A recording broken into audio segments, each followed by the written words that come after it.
অন্তর্বর্তী সরকারের কূটনৈতিক সাফল্যে যুক্তরাষ্ট্রের বাজারে পাল্টা শুল্ক কমিয়ে ২০% নিয়ে এসেছে বাংলাদেশ। অন্যদিকে ভারতের উপর ৫০% পাল্টা শুল্ক নির্ধারণ করেছে ট্রাম্প প্রশাসন।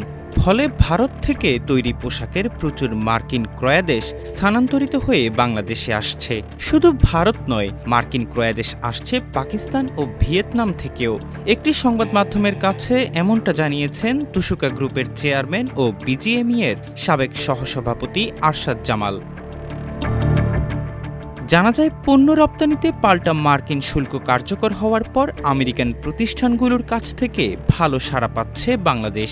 প্রতিবেশী ভারতের উপর উচ্চ হারে শুল্ক আরোপের ফলে অনেকটা সুবিধা পাওয়া যাচ্ছে। পাশাপাশি চীনের উপরও মার্কিন উচ্চ শুল্কের কারণে মার্কিন ক্রেতারা বাংলাদেশের দিকে ঝুঁকছেন। পাকিস্তানে চলতি মৌসুমে তুলা উৎপাদন ভালো না হওয়া এবং ব্যাংকিং ব্যবস্থা নিয়ে ঝামেলা থাকায় দেশটি থেকেও মুখ ফিরিয়ে নিচ্ছেন অনেক মার্কিন ক্রেতা। সাধারণত পাকিস্তান নিজেদের উৎপাদিত তুলা দিয়ে পোশাক তৈরি করে তা বিশ্ববাজারে রপ্তানি করে। এছাড়াও দেশটিতে উৎপাদন খরচ বেড়ে যাওয়ার কারণে বাজার ধরতে পারছে না দেশটির ব্যবসায়ীরা, যার ফলে পাকিস্তানের অনেক ক্রয়াদেশ বাংলাদেশে আসছে বলে জানা যায়। আরশাদ জামাল জানান, চীনের উচ্চ মূল্যের অনেক ক্রয়াদেশ যাচ্ছে ভিয়েতনামে। সেখান থেকে মধ্যম দামের তৈরি পোশাকের ক্রয়াদেশগুলো বাংলাদেশে আসছে। এমন পরিস্থিতিতে বাড়তি ক্রয়াদেশ নেওয়ার ক্ষেত্রে সতর্কতা অবলম্বন করছে বাংলাদেশি ব্যবসায়ীরা। কেউই সক্ষমতার অতিরিক্ত ক্রয়াদেশ নিচ্ছে না।